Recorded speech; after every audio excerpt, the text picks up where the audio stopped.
Alright students, welcome back to another edition of CEC Gurukul lectures. As we were discussing the characteristics of the op-amp once it is configured in closed loop configuration, we found that the moment we have a closed loop configuration, therein comparing it to the values that we have with open loop configuration, we find that as far as input resistance of the op-amp is considered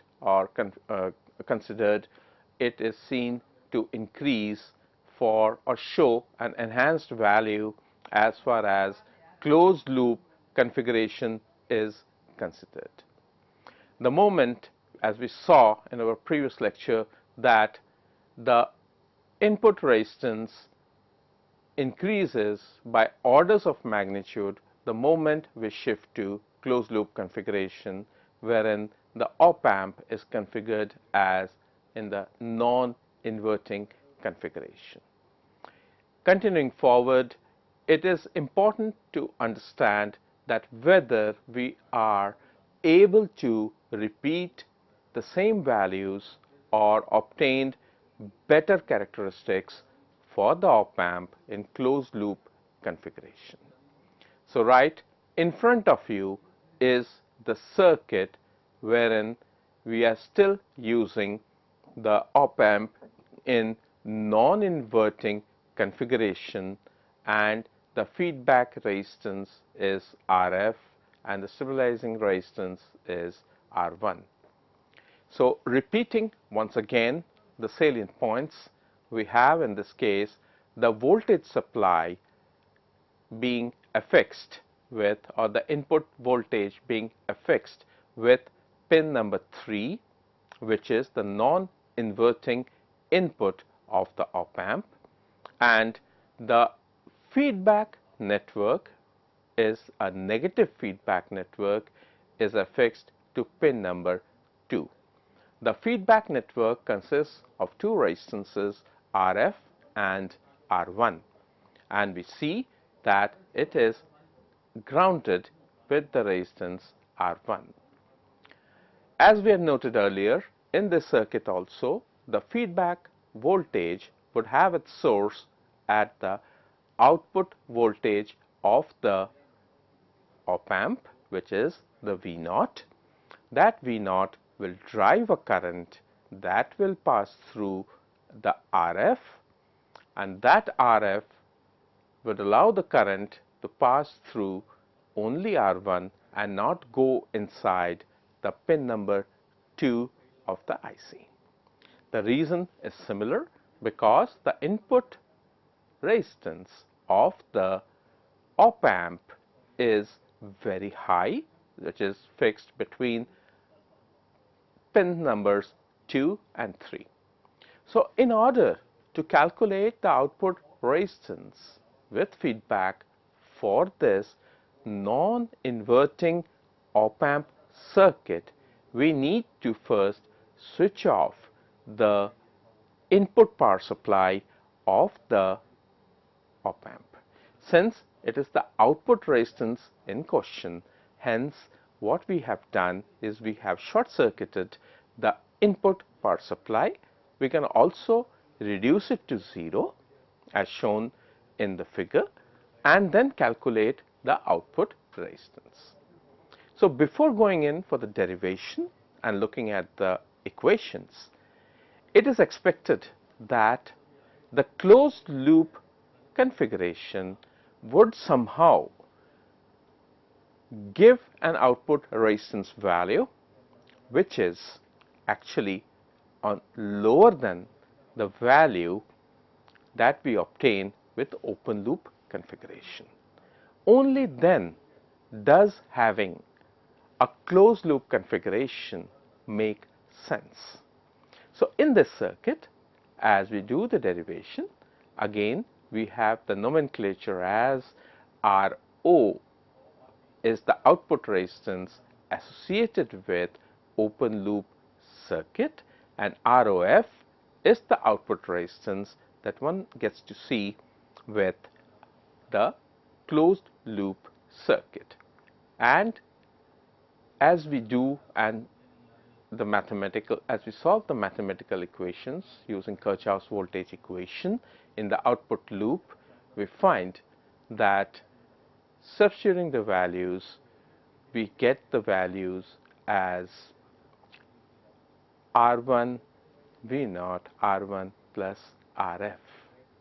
So again substituting back the differential voltage value Vd, we see that in this case we find there is no input and hence Vd is actually 0 minus Vf, where Vf is the feedback voltage that we had seen in our earlier case also.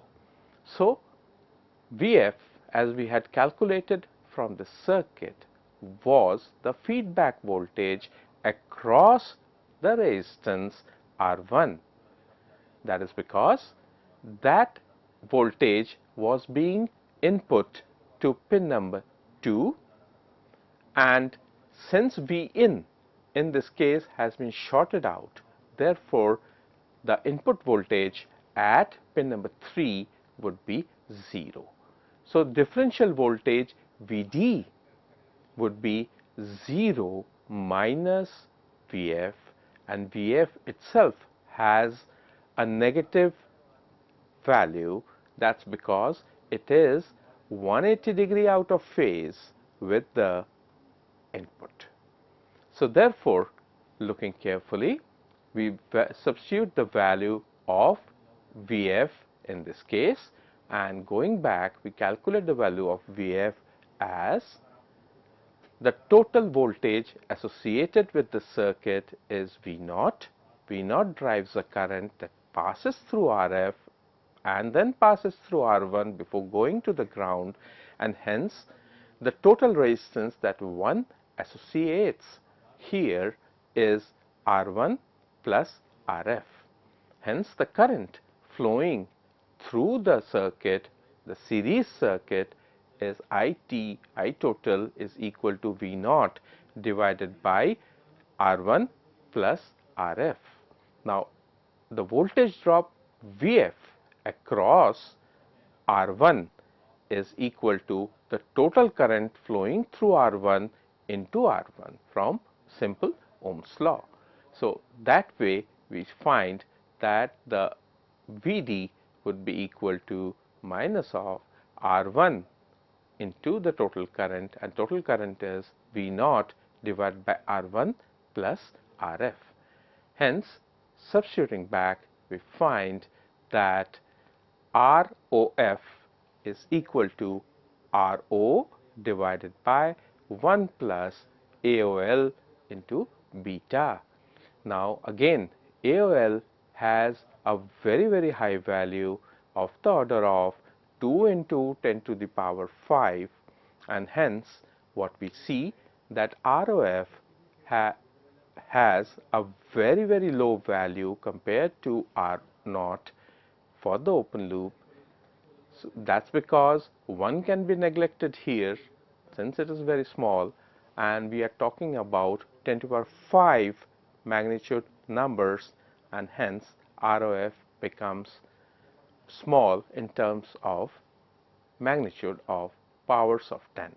So our purpose of having this closed loop configuration makes sense because somehow the closed loop configuration has reduced the output resistance compared to the output resistance obtained with open loop configuration.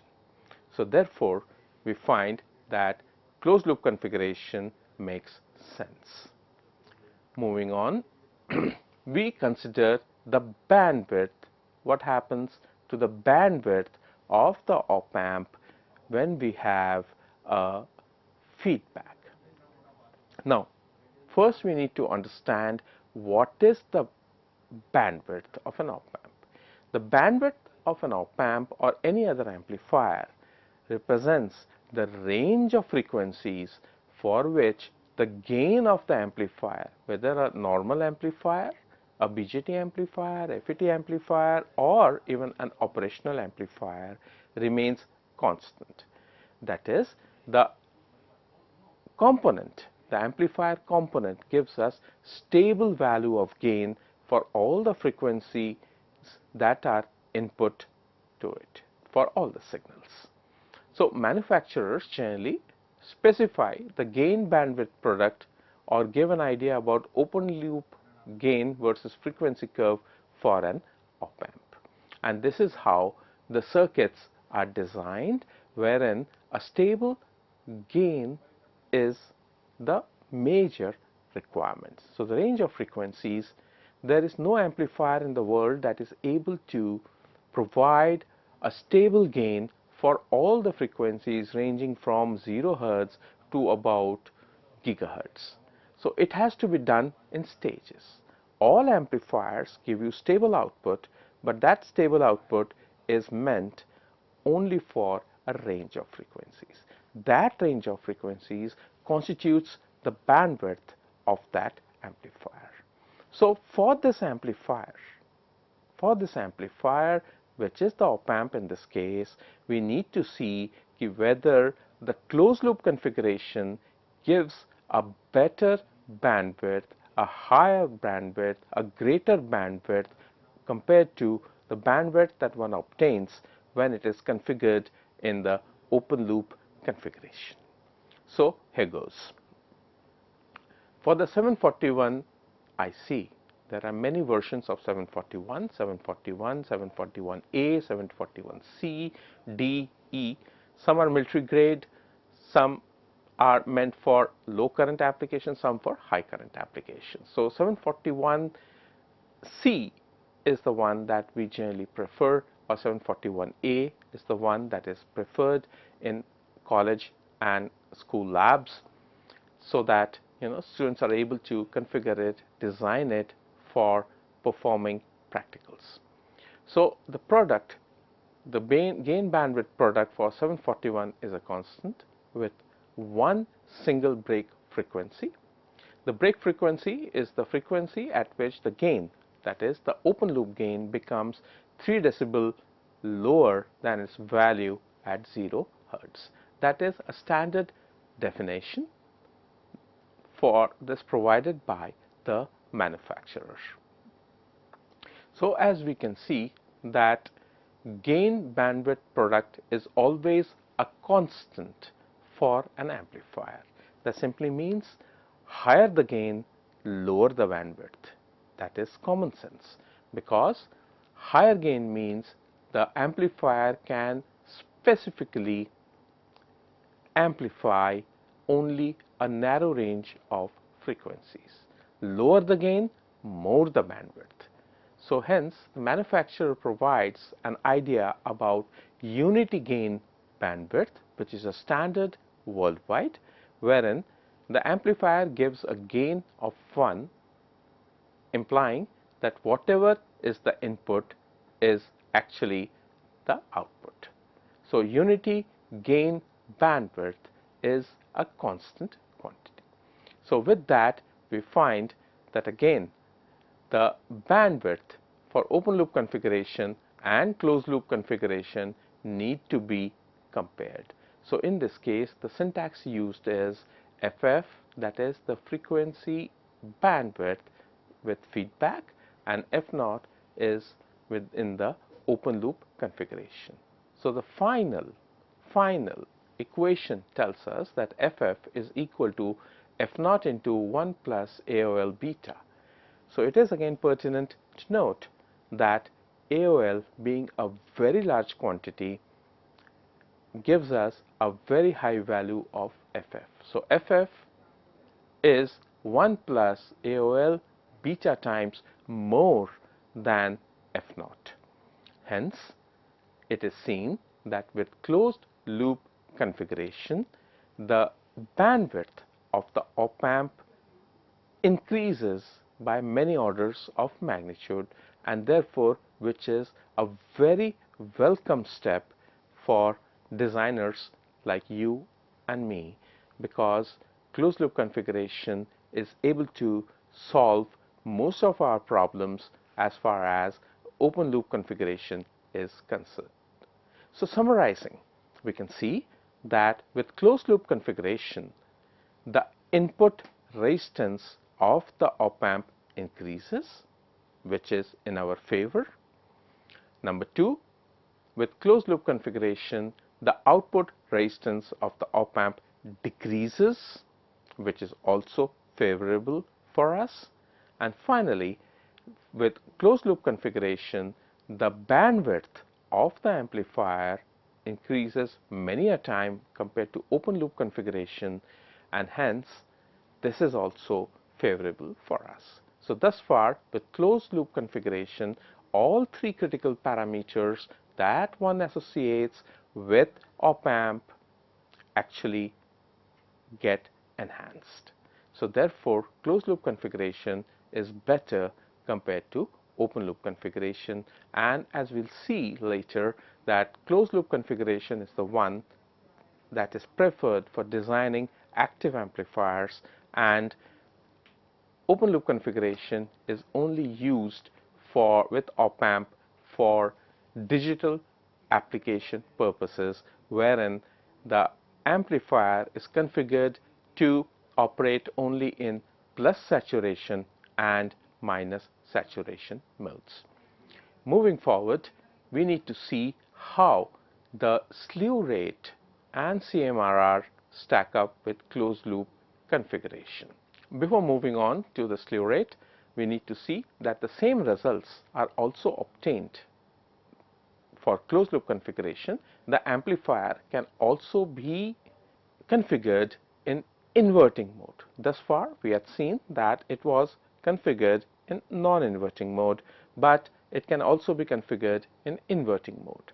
So in this case, what we see that the input voltage as well as the feedback is connected to the pin number 2, which is the inverting terminal of the op-amp. The non-inverting terminal and the non-inverting terminal, that is the pin number 3 for the op-amp, is grounded.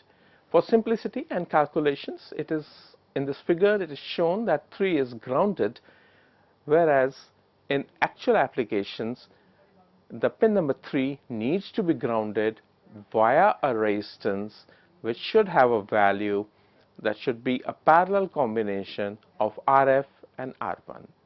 Now common sense says that, as we have seen earlier, that parallel combination of any number of resistances is a resistance which is lower, which has a lower value than the smallest resistance. So in this case, effectively pin number 3 needs to be grounded with a resistance that has a value a little less than R1. So we see that initially with inverting configuration, we need to see that what is the value of the gain obtained in this case. So if we put in the right values as from the figure, we find that V0 by Vi comes out to be equal to minus Rf by R1. In the previous case, in non-inverting configuration, we had 1 plus Rf by R1. In this case, we have the value minus Rf by R1, where minus sign indicates that input and output are out of phase by 180 degree. That's the only difference. And of course, if the gain is high, even the number 1 can be neglected. However, it always makes sense, since we do not have very high gain operational amplifiers in our study, so therefore it makes sense to retain that 1 also. So tuning or changing the values of Rf and R1, we can have many gain values that can be associated with this circuit. Now practical aspects also need to be seen for configuration of the op-amp, and herein it is advised that Rf and R1 should not have mega ohm values.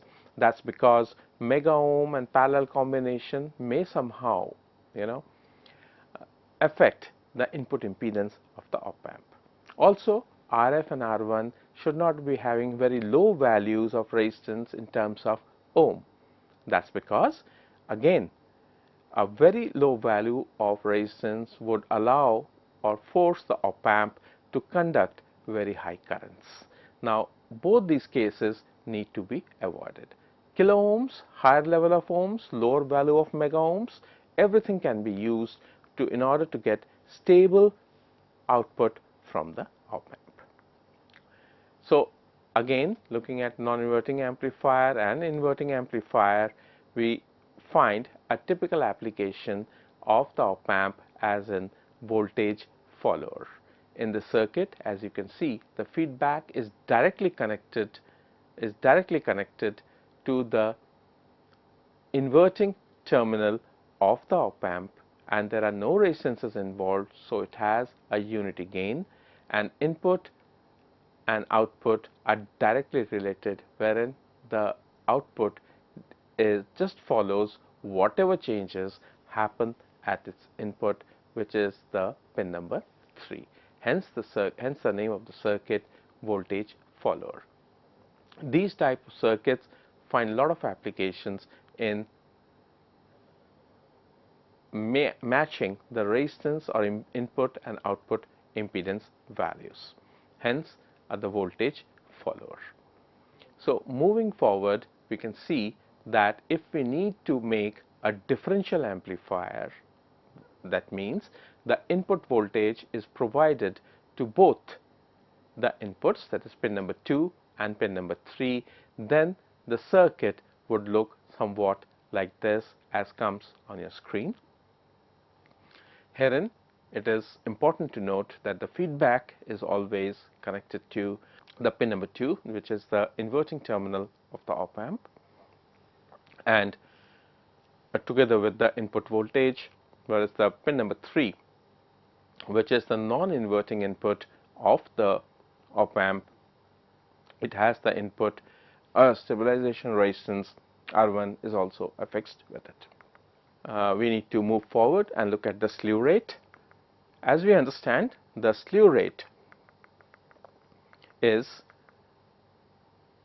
a value, a typical characteristic of the op-amp, which gives us an idea about how fast the output changes with changes in input voltage. Now, at low frequencies, this is not a problem, but when op-amp has input of very high frequency signals, therein the problem starts to arise. Slew rate gives an idea as to how the op-amp processes the signal and the output is able to keep up with changes in input voltage. Slew rate is defined as the maximum rate of change of output voltage that is caused by a step input voltage, and usually it is measured in volts per microsecond. It is a typical characteristic of the op-amp. So, this op-amp, whether it will be able to process a high speed signal means a high frequency signal, or not, is dependent upon its slew rate. So, ideal slew rate should be infinity for all op-amps. However, it is very difficult to achieve it, since the output voltage needs to change instantaneously in response to input step voltage for the op-amp.